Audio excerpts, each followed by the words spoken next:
देखो अपन ने last class में रोग व आरोग्य लक्षण देख लिया था और रोग के भेद देख लिए थे कि निज है, आगुंतक है, ये सब चेक अपन ने देख लिया था। आज की क्लास में अपन यहाँ से स्टार्ट करेंगे रोगों के अधिष्ठान। सही बोल रहा हूँ ना? यहीं पे तो थोड़ा सा अपन ने लास्ट क्लास में ये निज और आगुंतक मैंने आपको समझा दिया था। हाँ, मेरे को भी याद आ गया। रोगों के अधिष्ठान मतलब आश्रय, कहाँ पे रहते हैं रोग, होते कहाँ पे हैं रोग, वो सारी मतलब रोगों के अधिष्ठान।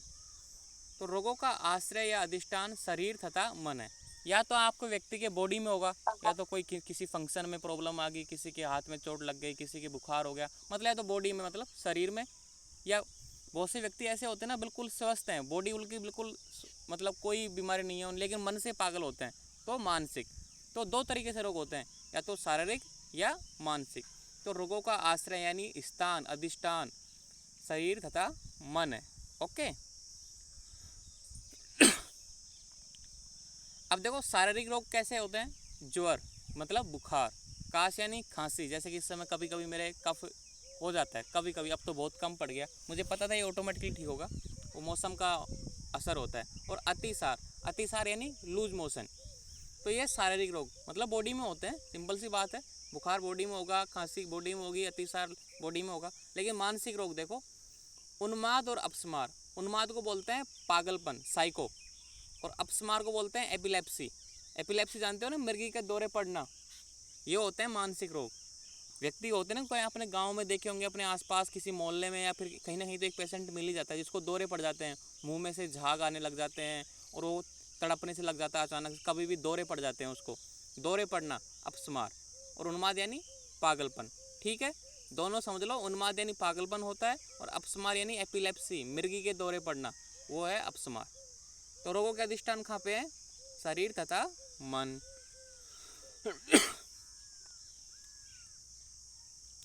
अब देखो मानसिक दोष, अपन ने पहले स्टडी कर ली थी भाई, दोष वात पित्त कफ, तो वहाँ वो शारीरिक दोष थे, यहाँ पे लेकिन मानसिक मतलब मेंटल दोष, मन को दूषित करने वाले दोष मानसिक दोष कहलाते हैं। मन को दूषित करने वाले, देखो क्वेश्चन जब भी प्रैक्टिकल में कोई मुझसे आपसे पूछे भाई दोष कितने प्रकार के होते हैं, मैं फिर बोल रहा हूँ आपको आंसर देना कि दोष दो प्रकार के होते हैं। पहला शारीरिक दोष, दूसरा मानसिक दोष। शारीरिक दोष कितने हैं जो अपन ने पहले समझ लिए उनको, वात पित्त कफ मतलब शारीरिक, शरीर से संबंधित। फिर दूसरा है मानसिक यानी मन से संबंधित। तो मानसिक दोष कौन कौन से हैं? दो, रज और तम। देखो सत्व को क्यों इंक्लूड नहीं किया यहाँ पे? सत्व रजतम, हमेशा आपने सत्व रजतम ही तो सुना है, लेकिन सत्व हमेशा किसी को दूषित नहीं करेगा। सत्व है तो हमेशा सदाचार रखे, इसलिए उसको दोष में मतलब इसको दोष में कंसिडर नहीं किया।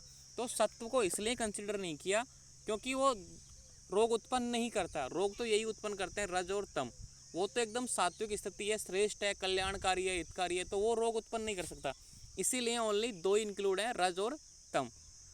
रज से मानसिक अनियमितता आदि होती हैं तथा तम से मानसिक क्षमताओं का ह्रास होता है। अब देखो यहाँ पे समझो, जो रज है ना वो क्या करता है? मानसिक अनियमितता, मतलब अनियमितता के मतलब इरेगुलेशन, कभी कभी ज़्यादा हाइपर एक्टिव हो जाएगा, कभी लो एक्टिव हो जाएगा, कभी सुस्त हो जाएगा, कभी ज़्यादा एक्टिव हो जाएगा, कभी कभी मतलब अनियमितता, फिक्स नहीं है उसका कुछ भी, कभी कभी मतलब दिन भर सोता रहेगा, कभी वो रात को भागने लग जाएगा उठ के, तो अनियमितता हो जाएगी। तो अनियमितता मानसिक मतलब मन से संबंधित है, उसका जैसा मन करेगा ना वैसा करेगा वो, उस पर कंट्रोल नहीं है मन का। और तम से क्या होता है? मानसिक क्षमताओं का ह्रास, मतलब जो कैपेसिटी है ना उस व्यक्ति की, कोई कार्य करने की कैपेसिटी है, मान लो किसी व्यक्ति की टाइपिंग की कैपेसिटी है, किसी की ड्राइविंग की कैपेसिटी है, किसी को टीचिंग कराने की कैपेसिटी है, तो उनका ह्रास यानी कमी हो जाएगी। अगर मैं ड्राइविंग करना जानता हूँ, मेरी कैपेसिटी है ड्राइविंग करने की, तो तम का प्रभाव हो गया तो क्या होगा? मेरी कैपेसिटी डाउन हो जाएगी, मतलब मुझे भूल जाऊँगा, मैं उस काम को करना ही भूल जाऊँगा। तो वो होता है ये रज और तम। समझो दोनों का मीनिंग। रज क्या करता है?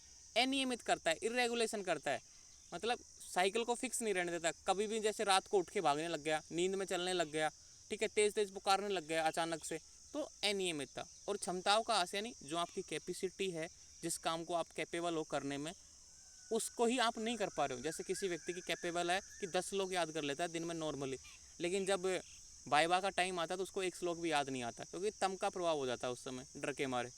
तो मानसिक क्षमताओं का ह्रास। तम व रज दोनों में, देखो तम व रज दोनों में रज प्रधान दोष है, मतलब रज, इन दोनों में रज इम्पोर्टेंट है, मतलब रज ज़्यादा प्रभावी है, तम से ज़्यादा रज प्रभावी है। ओके बोलो बच्चा। सर सर अनियमितता एक बार और समझा दीजिए।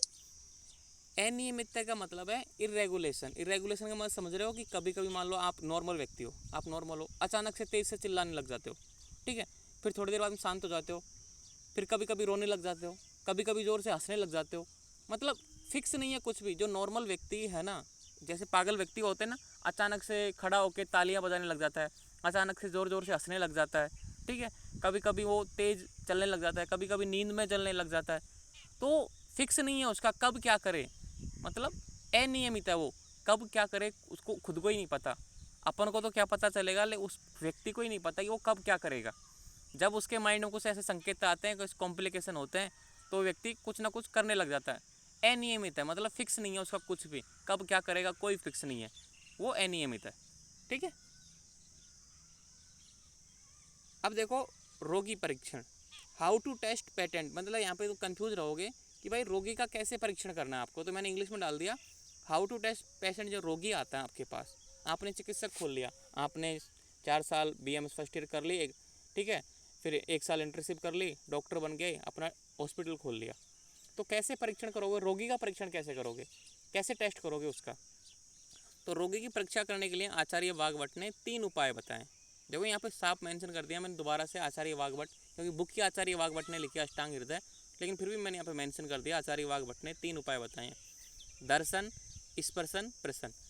सबसे पहले दर्शन, पेशेंट जैसे ही आपके केबिन में आएगा आप उसको देखोगे, ठीक है, उसका चेहरा देखोगे, उसके जीभ देखोगे, उसकी आंखें देखोगे, उसके बॉडी का कलर देखोगे कि उसका होता है ना पीलापन हो गया, आंखों में लालिमा छाई हुई है, जीभ मल युक्त है, गंदी है, उसके पैलर देखोगे, पैलर मतलब एक तरीके से उंगलियों के टिप देखोगे, नाखून देखोगे, तो उसका चेहरे का हाव भाव देख के पता लग जाता है कि व्यक्ति कितना परेशान है। देखो बीमारी ने इसका पूरा रंग रूप उड़ा दिया, तो देख के पता लग जाएगा। देख लिया आपने, पेशेंट आया, आपने अच्छे से एग्जामिनेशन कर लिया, कोई चोट पोट तो नहीं लगी है, किसी ने घाव तो नहीं है, वो सब देख के हो जाता है। फिर है स्पर्शन, अपन स्पर्श करते हैं ना, नब्ज चेक करते हैं, और नब्ज कैसे देखोगे, वात पित्त कफ के आप सीखोगे, फर्स्ट ईयर में क्या मुश्किल है, लेकिन फाइनल ईयर में सिखा देंगे आपको नब्ज देखना। तो स्पर्श करोगे, उसके बॉडी का टेम्परेचर चेक करोगे हाथ लगा के, तो उसको स्पर्श की ठंडा है कि गर्म है, स्पर्श करके, ठीक है। फिर है प्रश्न, अब आपने देख लिया, स्पर्श कर लिया उसको, फिर भी आपको कोई परेशानी आ रही है, समझ में नहीं आ रहा क्या बीमारी है, तो उससे प्रश्न पूछो कि भाई आपने क्या हुआ, क्या क्या किया, आपने क्या खाया था, क्या पिया था, क्या लक्षण है आपके, दर्द कहाँ पे होता है, पेट में दर्द होता है, या फिर पूछते हैं ना, हज़ारों क्वेश्चन पूछते हैं। तो ये 3 मुख्य उपाय हैं रोगी परीक्षण के, तो आपको यही करना है। कभी भी कोई पेशेंट आए तो पहले उसका एग्जामिनेशन करो देख के। बहुत से पेशेंट होते हैं ना बिल्कुल दुखी, बिल्कुल उसका जो चेहरे का ओज है उड़ा हुआ, मतलब एक तरीके से छाया प्रवाह है चेहरे का, जो मतलब चमकवान चेहरा होता है ना, बिल्कुल बीमारी की वजह से बिल्कुल डल हो जाता है, तो उसके चेहरे से पता लग जाता है कितना बेचारा कितना परेशान बीमारी से। तो दर्शन, स्पर्शन और प्रश्न, इनके माध्यम से आप रोगी का परीक्षण करते हो। क्वेश्चन आएगा हाउ टू टेस्ट पेटेंट, तो आपको ये लिखना है तीनों, ठीक है। ये हो गया रोगी परीक्षण। अब आगे देखते हैं, ये इंपॉर्टेंट है रोग परीक्षा, रोग ज्ञान के उपाय। आपने रोगी का तो देख लिया भाई, रोगी कैसा है, उसको स्पर्श देख लिया भाई, बुखार तापमान बढ़ा हुआ है, उसके मतलब से प्रश्न भी पूछ लिए, लेकिन रोग परीक्षा, रोग को कैसे जानोगे भाई, कौन सा स्पेसिफिक रोग क्या है। अब उसने बता दिया मेरे पेट में दर्द है, उसने बता दिया आपको, उसने आपने हाथ लगा के चेक कर लिया उसके भाई ठंडा है कि गर्म है, ठीक है, आपने उसकी जीभ भी देख ली, त्वचा भी देख ली, सब कुछ देख लिया, लेकिन रोग कौन सा है इसका भी तो पता होना चाहिए। तो रोग ज्ञान के उपाय, एग्जामिनेशन ऑफ डिजीज, ठीक है। तो रोग परीक्षा या रोग को जानने के लिए आचार्य ने 5 उपाय बताए। अब कौन से आचार्य ने बताए हैं, आचार्य वाघभट्ट ने, ठीक है। पहला निदान, दूसरा प्रारूप, तीसरा रूप, चौथा उपसय, पांचवा संप्राप्ति। निदान क्या है, रोग का कारण। निदान यानी रोग का कारण होता है रोग उत्पन्न क्या हुआ, जैसे किसी व्यक्ति को उसने धूम्रपान किया, धूम्रपान का मतलब है सिगरेट पिया या बीड़ी पी, ठीक है, या फिर कोई पत्थर की मील में काम किया, तो उसके जो छोटे छोटे कण हैं वो लंग्स में जाके जम गए, तो भाई उसको एक रोग हो गया, मान लो कि एक तरीके से सिलोकोसिस रोग जानते हो ना आप, जिसमें लंग्स में बहुत ज़्यादा डस्ट जम जाता है, उसके लंग्स काम करना बंद कर देते हैं। तो पार्टिकल है भाई, रोग का कारण क्या हुआ, वो पार्टिकल हो गए रोग का कारण। कैसे पता चलेगा अपन को, अभी समझोगे आप। भाई रोग का कारण क्या है, इसका पता लगाओ पहले कि ये रोग उत्पन्न कैसे हुआ। उस व्यक्ति से पूछो आप काम क्या करते हो, धूम्रपान करते हो, जैसा लक्षण है ना उसके अनुसार क्वेश्चन करना चाहिए आपको। जैसे किसी व्यक्ति को बुखार है तो उससे पूछो कि आपने खाने में क्या खाया था, या फिर किसी ऐसी जगह पे गए हो जहाँ मच्छर ने काटा हो आपको, तो वो निदान रोग का कारण जानने की कोशिश करो उससे, भाई कैसे उत्पन्न हुआ। उससे 4 से 5 दिन पहले की हिस्ट्री पूछो उससे। फिर आता है प्राग्रुप है, ये प्राग्रुप है ना, ध्यान रखना, प्राग्रुप है ये। प्राग्रुप, रोग की उत्पत्ति से पहले के लक्षण। किसी व्यक्ति को कोई रोग उत्पन्न हो रहा है तो उससे एक दिन पहले कभी भी एग्जामिनेशन ध्यान देना, आप खुद भी इसको नोटिस करोगे। प्राग्रुप को ध्यान से सुनना। प्राग्रुप ये क्या होता है, जैसे कि आप कोई व्यक्ति बीमार होने वाला है, आप खुद के ऊपर एग्जाम्पल लगो, जैसे कि मैं बीमार होने वाला हूँ, खुद सोचो। तो उससे एक दिन पहले व्यक्ति सुस्त हो जाता है, नींद ज़्यादा आने लग जाएगी, थोड़ा मन डाउन हो जाएगा, काम करने में मन नहीं लगेगा, ठीक है, उसमें बेचैनी से होने लग जाएगी, पसीना आना लग जाएगा। मतलब जो जैसा बीमारी होगी ना उसके अनुसार बता रहा हूँ मैं।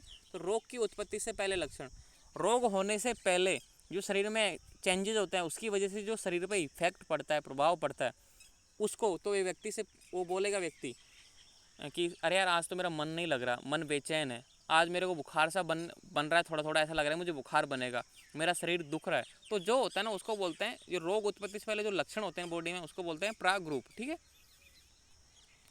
अब जैसे इसी अवस्था में अगर ट्रीटमेंट ले ले व्यक्ति, रोग की उत्पत्ति से जो लक्षण बनने लगे ना, तो वो रोग आगे बढ़े ही ना, यहीं पर रोग समाप्त हो जाए। लेकिन वो व्यक्ति नकार देता है, ठीक है हो जाऊंगा। फिर क्या आता है रूप, रोग के लक्षण, जैसे कि बुखार बन गया भाई अब, ठीक है, पहले तो सर दर्द ही कर रहा था, बदन दर्द ही कर रहा था, अब पूरा रूप हो गया, मतलब आ गया बुखार होने लग गया, अतिसार हो गया, ठीक है, अपस्मार हो गया, उन्माद हो गया, कोई सी बीमारी मान लो। तो रोग के लक्षण, अलग अलग रोग के अलग अलग लक्षण हैं। जैसे कि भाई टीबी के अलग लक्षण है, सिलोकोसिस के अलग लक्षण है, उन्माद के अलग लक्षण है, तो लूज मोशन के अलग लक्षण है। तो रोग के लक्षण, तो ये रूप। फिर आता है चौथा उपसय, सुखानुबंधी आहार औषध का प्रयोग। अब इस रोग को दूर करने के लिए सुखानुबंधी आहार, कैसा आहार देना है उस व्यक्ति को ताकि वो रोग का शमन हो, रोग कम हो। और औषध, औषध यानी ट्रीटमेंट, आपको अच्छी ट्रीटमेंट देनी है। आपने रोग का कारण जान लिया, उत्पत्ति से पहले लक्षण पूछ लिए उससे, अब रोग के लक्षण आपने देख लिए, उसको देख के प्रश्न करके वो सारी जांच करके स्पर्श करके फिर आप उसको उपसय करो। सुखानुबंधी आहार मतलब अच्छा आहार विहार, अच्छा आहार विहार का मतलब है कि भाई ये खाना है ये नहीं खाना है। और औषध, औषध यानी उसका ट्रीटमेंट अच्छे से करो ताकि वो रोग शमन हो जाए, वो होता है उपसय। मतलब रोग का उपसय मतलब उसका शमन करो, रोग को ठीक करो। और संप्राप्ति, रोग किस प्रकार उत्पन्न हुआ यह ज्ञान करना। संप्राप्ति का मतलब ये है कि भाई कौन सा दोष दूषित हुआ, कौन सा धातु दूषित हुआ, कौन सा मल इसमें दूषित हुआ, कौन सा धातु इसमें बढ़ गया, कौन सा दोष उसमें बढ़ गया, कौन से स्रोतस को इसने नुकसान पहुंचाया। अब स्रोतस क्या है आप सुनोगे, स्रोतस आगे एनाटोमी में आपने देखे होंगे, प्राण व स्रोतस, अन्न व स्रोतस, मतलब एक तरीके से चैनल। तो ये क्या करती है संप्राप्ति, पूरे रोग का यहाँ से लेके रोग कैसे उत्पन्न पा अपनी बॉडी में, शुरू कहाँ से हुआ और वहाँ से लेके एंड कैसे हुआ, समाप्त कहाँ पे होगा, वो सारा एक चार्ट फॉर्म में बनाना, वो होती है संप्राप्ति। ये हर रोग की संप्राप्ति आप सेकंड ईयर में सीख जाओगे, प्रत्येक रोग की संप्राप्ति बनाना आप सेकंड ईयर में सीख जाओगे। अभी तो ये याद रखो, संप्राप्ति यानी रोग किस प्रकार उत्पन्न हुआ, यह ज्ञान करना संप्राप्ति कहलाता है, ठीक है। तो रोग परीक्षा इंपॉर्टेंट है, 2 नंबर का क्वेश्चन है, ये पांचों आता है इंपॉर्टेंट है क्योंकि ये सेकंड ईयर में तो खैर आएगा, सेकंड ईयर में तो ये हर चैप्टर में आता है, निदान, प्रागरूप, रूप, उपसय, संप्राप्ति, ये सेकंड ईयर में हर चैप्टर में, पैथोलॉजी के में। और यहाँ पे 2 नंबर में आता है अष्टांग हृदय में, छोटे में। और जो बच्चों के बड़े क्वेश्चन आते हैं 10-10 नंबर के, वो ऐसे मत समझना कि ये तो छोटा क्वेश्चन है हमारे नहीं आएगा, उनके भी आता है। उनके कैसे आएगा कि टिप्पणी लिखो, फिर टिप्पणी में ए बे से द 4-5 ऑप्शन दे देंगे, उनमें एक ये भी दे देंगे, रोग ज्ञान के उपाय, रोग परीक्षा, एग्जामिनेशन ऑफ डिजीज, ये एक ही बात है, इन सब का मीनिंग एक ही है, ओके। अब देखो देश, देश यानी भारत देश, ऑस्ट्रेलिया, ये देश नहीं है, ठीक है। हैबिट मतलब आवास, कैसा आवास है आपका, 2 प्रकार का माना गया है, पहला है भूमि देश, दूसरा है देह देश। भूमि देश यानी कौन से गांव में रहते हो आप, कौन सा शहर है और कौन सा देश है। ठीक है, इसका अपन को इफेक्ट पड़ता है अपने ट्रीटमेंट में, इस बात का ध्यान रखना, अभी समझाऊंगा। दूसरा है देह देश। देह यानी शरीर, अपनी बॉडी, हमारा शरीर। तो देश यानी क्या होता है, हैबिटेट, मतलब आवास, किस प्रकार का आपका आवास निस्तान है, आप गांव में रहते हो, आप शहर में रहते हो, आप कौन सी जगह पे रहते हो। ठीक है, और देह देश यानी हमारा शरीर।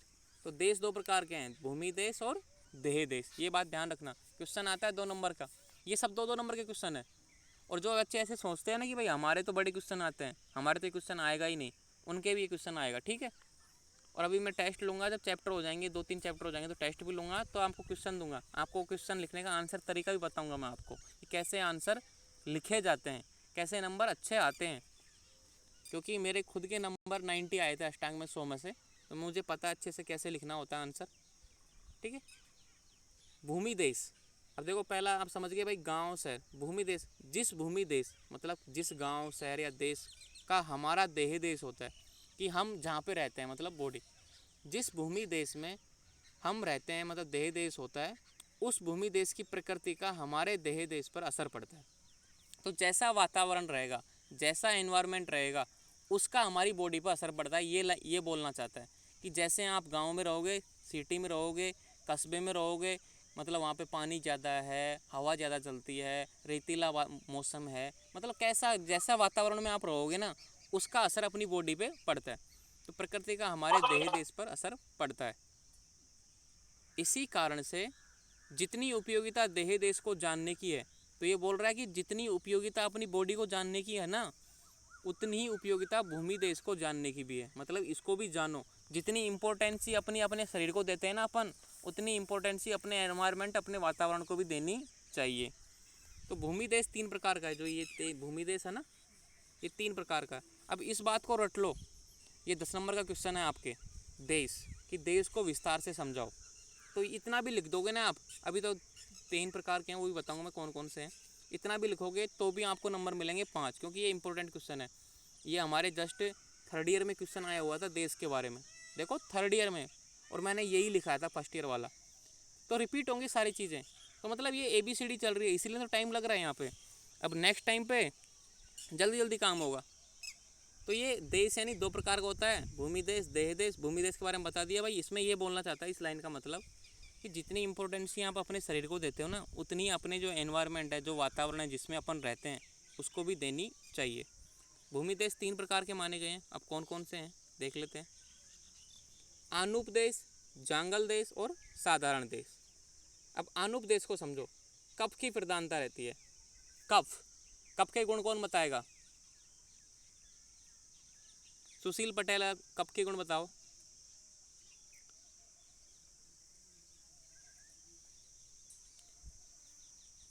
लगता है वो एक्टिव नहीं है। आनुप देश में कफ के गुण क्या है? स्निग्ध, शीतो, गुरु, मंदोसलक्षण, मृदु, वही। हाँ, करेक्ट।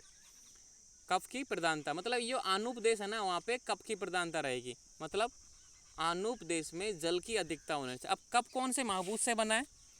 जल और पृथ्वी महाभूत से। तो जल और पृथ्वी महाभूत के जो गुण है ना, वो उस एनवायरनमेंट में पाए जाएंगे, बहुत ज़्यादा पाए जाएंगे।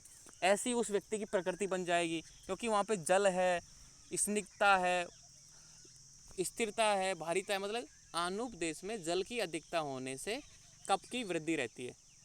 तो समझ रहे हो? जो आनुप यानी आनुप एक तरह के जल का पर्यायवाची। तो आनुप देश मतलब जहाँ पर झीलें हैं, जैसे कि उदयपुर है, राजस्थान में झीलें ही झीलें हैं। मतलब वो उदयपुर में है ना, झीलें हैं। राजस्थान में मिनी कश्मीर बोलते हैं उदयपुर को, एक डिस्ट्रिक्ट है उदयपुर, वहाँ पे बहुत ज़्यादा झील है। और जहाँ पे मतलब नदियाँ बहुत सारी हैं, बहुत सारी झील हैं, बहुत सारा तालाब है, मतलब वहाँ पानी है चारों तरफ। तो आनुप देश उसको बोलते हैं जहाँ पे जल की, आनुप देश में जल की अधिकता होने से कफ की वृद्धि रहती है। वहाँ के रहने वाले जीव जंतु भी कफज प्रकृति वाले होते हैं। मतलब वहाँ के जीव जंतु, जीव में क्या आ जाते हैं, और जंतु मतलब सभी एनिमल्स भी, और अपन जितने भी मानव है ना, उनकी सबकी कफज प्रकृति होती है, क्योंकि वो ऐसे ही एनवायरनमेंट में रहते हैं आनुप देश में। तो ये कफ की प्रधानता होती है। सब इस बात को रट लो कि ये ABCD है, कि आनुप देश में जल की अधिकता होने से कफ की वृद्धि रहती है। तो वहाँ के रहने वाले जीव जंतु भी कफज प्रकृति वाले होते हैं। तो वहाँ पे जितने भी बच्चे पैदा होंगे मोस्टली, या फिर जितने भी जीव जंतु उत्पन्न होंगे वो सब कफज प्रकृति के रहेंगे, उनमें मतलब कफ ज़्यादा बढ़ा हुआ होगा क्योंकि एनवायरनमेंट में कफ है पूरी तरीके से। तो पहला हो गया अनुपदेश। अब देखो जांगल देश, वात की प्रधानता होती है, मतलब यहाँ पे वात बढ़ा हुआ रहता है। जांगल देश में जल की कमी, जांगल यानी एक तरीके से रुक्ष प्रदेश, मतलब रेतीला, जैसे रेगिस्तान, अपने राजस्थान का रेगिस्तान है ना जैसलमेर में, बाड़मेर में, ठीक है, इधर को सहारा रेगिस्तान, ठीक है। तो जांगल देश में जल की कमी व वायु रुक्ष के कारण। अब वायु रुक्ष क्यों है? क्योंकि जल है ही नहीं, नमी भी नहीं है वायु में, मतलब नमी भी नहीं है, जो नमता रहती है ना, आर्द्रता रहती है, वो भी नहीं है। रुक्ष वायु के कारण वात वृद्धि रहती है। देखो वात का गुण क्या है? तत्र रुक्षो लघु शीतोखर सूक्ष्म च अनिल है। तो रुक्षता बहुत ज़्यादा बढ़ी हुई है, मतलब वायु बहुत ज़्यादा बढ़ी हुई है, तो वहाँ वात की प्रधानता रहती है। तो वहाँ के जीव जंतु वातज प्रकृति वाले होते हैं। अब मान लो ऐसे ही एनवायरनमेंट में रहेंगे तो वैसा ही आपकी बॉडी बन जाएगी। तो सिंपल सी बात है, जैसे आप एनवायरनमेंट में रह रहे हो, आनुप में रह रहे हो तो कफ वाली प्रकृति बन जाएगी आपकी, जंगल में रह रहे हो तो वात वाली बन जाएगी आपकी। अब आती है तीसरी साधारण देश। तीनों दोष समान होते हैं। वहाँ पर मान लो देखो तालाब भी है, वहाँ धूप भी पड़ रही है, वहाँ पेड़ पौधे भी हैं, वहाँ तीनों दोष समान होते हैं, वात भी, पित्त भी, कफ भी। देखो तालाब है तो मतलब कफ है, ठीक है, धूप अच्छी पड़ रही है तो मतलब पित्त है, और हवा अच्छी चल रही है नमी वाली। अब देखो धूप भी पड़ रही है, तालाब भी है पास में, और नमी भी अच्छी चल रही है, मतलब नमी भी है तो मतलब वात भी है। तो तीनों दोष जहाँ समान होते हैं ना, वो है साधारण देश। अब जैसे कि पूर्वी राजस्थान है वो साधारण देश में आता है, यूपी साधारण देश में आता है, ठीक है, जो यूपी के बच्चे हैं ना वो सब साधारण देश में आते हैं। जांगल देश में कौन आता है? पश्चिमी राजस्थान, ठीक है। आनुप देश में कौन सा आता है? उदयपुर डिस्ट्रिक्ट मान लो आनुप देश में, नहीं उदयपुर डिस्ट्रिक्ट, और जहाँ पे नदियाँ, जैसे जो नदी के पास ज़्यादा एनवायरनमेंट है, वो सारे बच्चे आनुप के अंतर्गत आते हैं। यहाँ पे नदियाँ बहुत सारी हैं, झीलें ज़्यादा बहुत सारी हैं, ठीक है, वो आनुप देश में आते हैं। तो अब देखो सिंपल सी बात, अपन ने क्या स्टडी किया था कि भाई भूमि देश है ना, जैसा आपका एनवायरनमेंट है वैसा ही आपकी बॉडी पे असर पड़ेगा। सिंपल सी बात है। तो जैसा आपका मतलब पेशेंट आता है, जैसे कि आपको आप उससे पूछो कि आप कहाँ पे रहते हो, ठीक है, तो वो बताएगा कि सर मैं यूपी में रहता हूँ, तो आप समझ लो कि वो साधारण देश से व्यक्ति है, तो आप उसका ट्रीटमेंट उसी हिसाब से करो। कोई व्यक्ति बोलता है कि मैं पश्चिमी राजस्थान से हूँ, मतलब जैसलमेर में रहता हूँ, तो आप समझ जाओगे उसकी वात की प्रधानता रहेगी इसकी बॉडी में, तो अपन को उसी हिसाब से ट्रीटमेंट देना है, ठीक है। वो व्यक्ति बोलेगा कि मुझे ऐसी जगह पर रहता हूँ जहाँ झीलें ज़्यादा हैं, तालाब ज़्यादा हैं, तो आप समझ जाओ कि वो अनूप देश में रहता है, तो ट्रीटमेंट उसी हिसाब से देना कि आप उसको बैलेंस रख सको। ये सारी चीज़ें बेसिक है, फंडामेंटल है, ABCD है, आपको ये याद रखनी है। ओके, ये इंपॉर्टेंट क्वेश्चन है, स्टार मार्क लगा लो आप लगाना चाहो तो। ये आता है एग्जाम में 5 नंबर में, 10 नंबर में, 2 नंबर में, ये क्वेश्चन आता ही रहता है। अब देखो टाइम, काल, अगला पॉइंट है अपना काल। जो लाल पेन में होती है ना वो मेन हेडिंग होती है, ठीक है, ये बात ध्यान रखा करो। तो काल यानी टाइम। काल 2 प्रकार का होता है, एक तो क्षणादि और दूसरा व्याधि की अवस्था। आप समझोगे ये कौन सा टाइम आ गया भाई, क्षणादि और व्याधि की अवस्था। अब इसी का दूसरा नाम है नित्यग और दूसरे का है आवस्थिक। अब इसको समझो भाई, काल 2 टाइप्स, नित्यक और आवस्थिक, चाहे उसको क्षणादि बोल दो चाहे वो व्याधि की अवस्था बोल दो। क्वेश्चन आता है नित्यक के नाम से और आवस्थिक के नाम से, क्षणादि और व्याधि की अवस्था के नाम से कभी क्वेश्चन नहीं आता, नित्यक और आवस्थिक के नाम से क्वेश्चन आता है। तो ये समझो क्या बोल रहा है ये। इनका उपयोग औषध से उपचार में किया जाता है। जब अपन ट्रीटमेंट करते हैं, औषधि देते हैं, तब इस काल का उपयोग किया जाता है। मतलब कौन से काल की बात हो रही है? टैबलेट देने के वाले काल की, औषधि देने वाले काल की बात हो रही है। काल का अर्थ रोगी को औषध देने के समय से, भाई कब औषधि देनी है व्यक्ति को रोगी को कब दवाइयाँ खिलानी है, सुबह खिलानी है, शाम को खिलानी है, लगातार खिलानी है, वो सारा वो काल, उस काल की बात कर रहे हैं, उस टाइम की बात कर रहे हैं। तो औषधि देखो यहाँ पे लिख दिया मैंने, काल का अर्थ रोगी को औषध देने के समय से, भाई कौन से टाइम पे कौन सी औषधि देनी है। तो पहला है नित्यक, मतलब ये पहला नित्यक था ना, तो नित्यक काल की उपयोगिता, इसको समझो। अपन ने समझ लिया काल का अर्थ भाई रोगी को औषध देने के समय से है। ये 2 प्रकार का है, नित्यक और आवस्थिक। तो नित्यक का क्या मतलब है, समझो इसको। रोगी को कोई औषध पूर्वा में ही देनी है, पूर्व यानी मॉर्निंग, ठीक है, कोई मध्य में मतलब आफ्टरनून, मतलब दोपहर को, यही नित्यक काल की उपयोगिता है। एक पेशेंट आया आपके पास, और आपने उस पेशेंट को देख के आपने फिक्स कर दिया भाई एक टैबलेट इसको सुबह सुबह देनी है, या फिर आपने फिक्स कर दिया कि भाई एक टैबलेट आपको इसको दोपहर को देनी है, आफ्टरनून मतलब खाना खाने के बाद में देनी है, तो होता है नित्य यानी डेली, नित्य यानी नित्य प्रति, उसमें कोई चेंजेज नहीं होगा, कोई चेंज नहीं होगा, वो होगा नित्य यानी, देखो समझो नाम में ही उसका मीनिंग समझा है, नित्य, कोई बिना किसी चेंज के ऑटोमेटिकली आप देते रहो नित्य डेली। रोगी को कोई औषधि पूर्वा में देनी है, जैसे फिक्स कर दिया डॉक्टर ने इसको सुबह देनी है, तो नित्य, नित्य यानी डेली, तो डेली उसको सुबह सुबह ही देनी है, कोई चेंज नहीं करना है। अब दूसरी है आवास्तिक काल की उपयोगिता। ये क्या बोलता है, रोग की अवस्था जैसे नवीन, पुराण, आम्यावस्था, पचनावस्था, पक्वावस्था आदि सभी अवस्था में उपचार की प्रक्रिया अलग अलग होती है। अब ये बोलता है कि आवास्तिक, जैसा रोग है ना वैसा ट्रीटमेंट करना है। कैसे, आप डॉक्टर के पास गए, डॉक्टर ने बोला कि भाई इसको एक दिन तो ये गोली देना, फिर आप चेक करो कि भाई इसके बुखार कम पड़ा तो इस गोले को बंद कर देना, ये 2 टैबलेट स्टार्ट कर देना, ठीक है। या फिर आप इसको ज़्यादा टेम्परेचर बढ़ जाए, मान लो 102 से ज़्यादा हो जाए तो आप ये टैबलेट ले लेना, मतलब फिक्स नहीं है, तो रोग के अनुसार देना है। अवस्थिक मतलब अवस्था, किसकी अवस्था, रोग की अवस्था। देखो यहाँ पे रोग की अवस्था जैसे नवीन, नया नया रोग हुआ है तो आप ये गोली लो, पुराना हो गया मतलब बहुत ज़्यादा पुराना हो गया, 2-3 साल पुराना हो गया तो आप ये गोली लो, ठीक है। जैसे जैसे पुराना होता जाता है, मतलब 2 दिन आपने ये टैबलेट ले ली, तीसरे दिन आपको ये लेनी है। आम्य अवस्था, आम्य अवस्था मतलब रोग अभी स्टार्ट ही हुआ है बॉडी में, ठीक है। या फिर रोग आम्य अवस्था मतलब आम की वजह से उत्पन्न हुआ है। आम क्या होता है, जो भोजन पचता नहीं है ना उसको आम बोलते हैं, मैंगो नहीं है ये, ठीक है। आम अवस्था मतलब जब भोजन पचता नहीं है ना उसको आम्य अवस्था बोलते हैं। पचनावस्था मतलब भोजन पच रहा होता है तब उसको देनी है। या फिर पक्वावस्था, भोजन पक गया मतलब रोग मजबूत जीर्ण स्थिति में पहुंच गया, रोग समाप्त होने वाला है, तब कैसी औषधि देनी है। तो इन जो अवस्था है ना, टाइम टाइम के अनुसार ट्रीटमेंट चेंज होता है, वो होता है आवस्थिक। तो टाइम टाइम के अनुसार बहुत से डॉक्टर होते हैं ना, ये देखो बेटा 2 दिन ये टैबलेट लेनी है, इसको फिर बंद कर देना, तीसरे दिन ये लेनी है, अगर ये लक्षण आए तो ये टैबलेट लेनी है, फिर ये लक्षण आए तो ये टैबलेट लेनी है, वो होती है आवस्थिक काल की। और नित्यक यानी फिक्स है, इसमें भाई ये गोली तो आपको खानी है, ये टैबलेट तो आपको लेनी है, तो नित्यक समझ गए। और आवस्थिक, ये सारे चीज़ फंडामेंटल है, बेसिक है। कभी आप ऐसे सोचो कि डॉक्टर ने अपनी मर्जी से दे दिया भाई ऐसे, भाई आज ये दो गोली खा ले, कर सो 2, ये सब फंडामेंटल है, तभी तो चेंज होता है ऑटोमेटिकली। तो था ये काल, किससे संबंधित था काल, काल का अर्थ रोगी को औषध देने के समय से, ठीक है।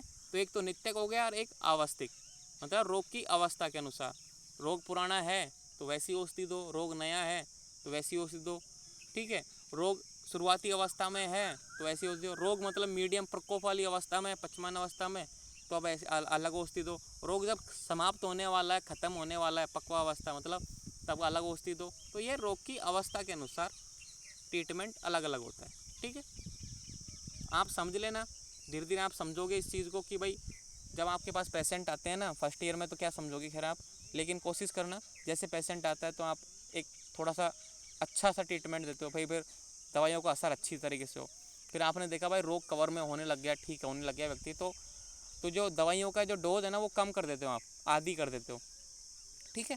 फिर धीरे धीरे सही होने लग जाए तो बोलते हैं कि भाई अभी 2 बस ये बंद कर दे सारी, ये 2 गोलियाँ ले ले, ठीक है। वो होती है अवस्थिक, मतलब रोग की अवस्था के अनुसार। अब आगे बढ़ते हैं। औषध मतलब मेडिसन।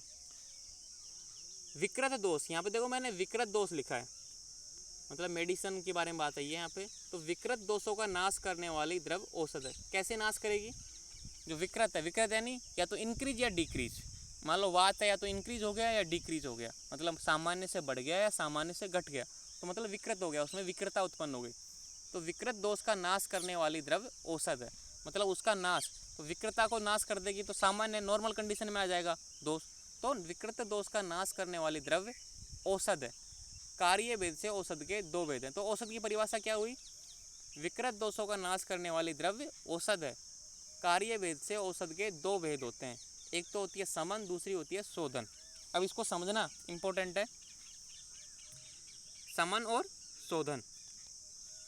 जो विकृत दोषों को शरीर में ही शांत कर देती है, जो विकृत दोषों को शरीर में ही शांत कर देती है। कैसे, मान लो कि भाई वात बढ़ गया, पित्त घट गया, कफ बढ़ गया, मतलब कोई सा भी दोष, 3 दोष हैं शरीर के, वात पित्त कफ, उनमें इनबैलेंस हो गया तो इंक्रीज हो गया या डिक्रीज हो गया। नॉर्मल वैल्यू से इंक्रीज होना या डिक्रीज होना विकृतता प्रदर्शित करता है, मतलब कॉम्प्लिकेशन पैदा करता है। तो विकृत दोषों को शरीर में ही शांत करती है। तो आपने कोई ऐसी औषधि ली, ऐसा भोजन लिया, ऐसा आहार लिया जिससे कि वो नॉर्मल शरीर में ही शांत हो गए, ठीक है, शरीर में ही शांत हो गए, मतलब किस तरीके से कि आपको मतलब एक तरीके से कुछ ऐसी क्रियाविधि हुई जिससे जो बढ़ा हुआ दोष है वो घट गया, जो घटा हुआ दोष है वो बढ़ गया, मतलब शरीर में ही, आपको उसको बाहर निकालने की जरूरत नहीं है। तो समन मतलब समन कर दिया, जो लक्षण था वो जो कॉम्प्लिकेशन है उसको वहीं दबा दिया, वहीं शांत कर दिया, वहीं नष्ट कर दिया, तो वो होता है समन। दूसरा है शोधन, जो विकृत दोष था उसको शरीर से बाहर करती है। तो मतलब कोई विकृत दोष हो गया, वात बहुत ज़्यादा बढ़ गया, ठीक है, तो वात को बाहर निकाल दिया, ठीक है, मतलब शरीर से बाहर ही कर दिया। जो बढ़ी हुई बात थी ना, जो नॉर्मल वैल्यू से ज़्यादा मात्रा में बढ़ गई उसको बाहर निकाल दिया। कफ नॉर्मल वैल्यू से बहुत ज़्यादा बढ़ गया, उसको बाहर निकाल दिया, ठीक है। पित्त नॉर्मल वैल्यू से ज़्यादा था, उसको बाहर निकाल दिया। अब आप बोलोगे भाई कम को कैसे बढ़ाओगे, बढ़ी हुई को तो बाहर निकाल दिया, मान लो बढ़ी हुई को तो बाहर निकाल दो, लेकिन कम को कैसे बढ़ाओगे। अब देखो ध्यान से, एक इम्पोर्टेंट बात बता रहा हूँ मैं आपको, वात पित्त कफ तीनों का 100% है। अगर मान लो अगर कोई चीज़ कम पड़ रही है, मान लो कि कफ कम बढ़ गया, कफ 20% ही रह गया मान लो, और बाकी सारी चीज़ें बढ़ गई, पित्त और वात बढ़ गया, तो जो आपके रोग हो गया कफ वाला, आप बोलोगे सर मेरे कफ कम हो गया, आप इसको कैसे बढ़ाओगे। तो सिंपल सी बात है, जो बढ़ा हुआ दोष था ना उसको कम कर दो, वात की ट्रीटमेंट कर दो, कफ ऑटोमेटिक बढ़ जाएगा, क्योंकि उसके लिए जगह मिल जाएगी। तो ये एक सिद्धांत है एक तरीके से, जो विकृत दोष थे उसको शरीर से बाहर निकाल दो, ठीक है, वो होता है शोधन, मतलब शुद्धि कर दी शरीर की। तो ये इसमें आता है मोस्टली पंचकर्म। तो जितने भी पंचकर्म होते हैं ना, आप पंचकर्मा का नाम सुन लो आप, शोधन क्रम में आते हैं। जो भी ट्रीटमेंट होता है शोधन के नाम से पंचकर्मा के अंतर्गत आता है। पंचकर्म तो सुना होगा ना आयुर्वेद में आपने। और समन में जितनी भी मेडिसिन आती हैं, जो भी अपन औषधि लेते हैं, जितनी भी दवाइयाँ लेते हैं, जितनी भी टैबलेट लेते हैं, ठीक है, वो सब समन में आते हैं। जितने भी इंजेक्शन आते हैं सब समन में आते हैं। और जो भी शरीर में बाहर निकालने की क्रिया आती है वो पंचकर्मा के अंतर्गत आती है आयुर्वेद में, वो होती है शोधन। शोधन यानी शरीर की शुद्धि, जो विकृतता थी, विकृत दोष थे, उनको बाहर निकाल दिया, उनकी शरीर से शुद्धि कर दी। तो ये थे औषध। तो औषध समझ लिया आपने, वही द्रव औषध है, वही समन और शोधन दो प्रकार से होता है। अब शारीरिक दोषों की परम औषध और मानसिक दोषों की परम औषध ये अपन कल करेंगे, ठीक है। कि भाई शारीरिक दोषों की परम औषध का मतलब होता है कि भाई शारीरिक दोष कितने हैं, वात पित्त कफ, मैंने समझा दिया आपको, वात पित्त कफ होते हैं। तो शारीरिक दोषों की क्या औषध है, क्या ट्रीटमेंट करना है अगर वात बढ़ जाता है, पित्त बढ़ जाता है, कफ बढ़ जाता है, ठीक है। और मानसिक दोषों की, अगर मानसिक दोष में क्या आ जाते हैं, रज और तम है मानसिक दोष, उनमें कोई विकृति हो गई तो क्या करोगे, तो इनकी क्या चिकित्सा है। तभी तो बोलता हूँ पहला चैप्टर बहुत ज़्यादा इंपॉर्टेंट है, बेसिक फंडामेंटल है, ये आपके लाइफ टाइम काम आने वाला है। इसलिए मैं पहले चैप्टर को कम से कम टाइम दे रहा हूँ। कितने दिन हो गया, 10 दिन हो गए मेरे को टाइम देते हुए, इसीलिए टाइम दे रहा हूँ, ताकि आपको ऐसे नहीं लगे कि बहुत ज़्यादा फास्ट कर रहा हूँ मैं। और फिर फर्स्ट चैप्टर हुआ, फिर अपन फ्री हो जाएंगे, मान लो एक तरीके से एक बोझ हल्का हो जाएगा अपने पास से, ठीक है। तो अब कल करते हैं क्लास, शारीरिक दोषों की परम औषध और मानसिक दोषों की परम औषध अब कल करेंगे, ठीक है। सर हाँ बोलो बच्चा। सर वो अवस्थिक काल समझा दीजिए एक बार। ओके, आवस्थिक काल का मतलब होता है अवस्था, phase, first phase, second phase, third phase, fourth phase. मान लो इसने रोग को डिवाइड कर दिया, रोग उत्पन्न हुआ, फर्स्ट फेज है, ठीक है। रोग प्रकोप अवस्था में मतलब भयंकर स्थिति है, सेकंड फेज। फिर रोग खत्म होने वाला है, थर्ड फेज। तो फर्स्ट फेज में ट्रीटमेंट अलग देना है, सेकंड फेज में ट्रीटमेंट अलग देना है, थर्ड फेज में ट्रीटमेंट अलग देना है, वो होता है अवस्था। अवस्थिक काल मतलब उस टाइम के अनुसार, फेजों के अनुसार आपको ट्रीटमेंट बदलना है। लेकिन नित्य इसमें ट्रीटमेंट नहीं बदलता, इसमें फिक्स रहता है, आपको लेना है सुबह तो लेना ही है, फिक्स कर दिया, मतलब नित्य यानी डेली, ठीक है, एवरीडे। लेकिन यहाँ पे चेंज होता रहता है, औषधि की मात्रा चेंज होती रहती है, मेडिसिन की मात्रा चेंज होती रहती है। अब क्लियर हो गया बच्चा? जी सर। ठीक है, इसमें मतलब फेज है, मतलब जैसे कि भाई नवीन है, न्यू है या कि ओल्ड है, रोग कैसा है। जैसे कि आप व्यक्ति के पास गए, नया नया रोग हुआ, ठीक है, आपने ट्रीटमेंट दे दिया, फिर उसको बोल देना आपकी भाई 2 दिन बाद में आप ठीक होने लग जाओगे, तो ट्रीटमेंट चेंज कर दो। तो मतलब अवस्था के अनुसार, रोग की अवस्था के अनुसार, ठीक है बच्चा। Hello sir. सर हाँ बोलो। रोगों के अधिष्ठान दोबारा समझा देना सर। रोगों के अधिष्ठान, जी रोगों के अधिष्ठान का मीनिंग है कि आश्रय। कहाँ पे रहते हैं रोग? बता, आपके अगर कोई रोग उत्पन्न हो रहा है तो कहाँ पे होगा? बॉडी में ही तो होगा, ठीक है, अपने शरीर में ही तो होगा। तो मतलब शरीर या मन, बहुत से व्यक्ति ऐसे होते हैं ना, उनके शरीर में कोई खराबी नहीं होती है, उसके उत्सर्जन तंत्र, पाचन तंत्र, सारे काम अच्छे तरीके से काम कर रहे हैं, लेकिन व्यक्ति पागल होता है। किससे? मन से पागल होता है। तो रोग हमेशा दो जगह होते हैं, या तो शरीर में होंगे, या तो शरीर का टेम्परेचर बढ़ेगा, या शरीर में कोई चोट लग जाएगी, शरीर में लूज मोशन हो जाएगा, शरीर में कोई ना कोई विकृति आ जाएगी, कोई ना कोई सिस्टम में, जो जितने भी सिस्टम पढ़े ना अपन ने, पाचन तंत्र, उत्सर्जन तंत्र, उसमें प्रॉब्लम आ जाएगी, तो वो शरीर से संबंधित है। लेकिन मन, मन तो मानसिक है, मतलब एक तरीके से व्यक्ति के पूरे ऑर्गन सिस्टम सही हैं, लेकिन वो मन से पागल है, साइको है। तो शारीरिक रोग या मानसिक रोग मैंने यहाँ पे एग्जांपल दे दिए। तो अधिष्ठान दो हैं, शरीर और मन, ठीक है। मतलब कहाँ पे होता है रोग उत्पन्न? कहाँ पे होता है? बॉडी में ही तो होता है व्यक्ति के रोग, या मन में होगा? इसके अलावा कोई दूसरी जगह बची है कि बताओ? आप बोलोगे कि हाथ में होता है, नहीं तो सर, हाथ ओके क्या है? सर। बॉडी तो ये है, हाथ में, बॉडी में तो आता है, शरीर में तो आता है हाथ। आप बोलोगे पैर में होता है, तो पैर भी तो बॉडी में ही आता है, ठीक है। ओके, क्लास दी एंड करते हैं। थैंक यू ओके, बच्चों। Thank you sir. Thank you sir. Okay. हाँ।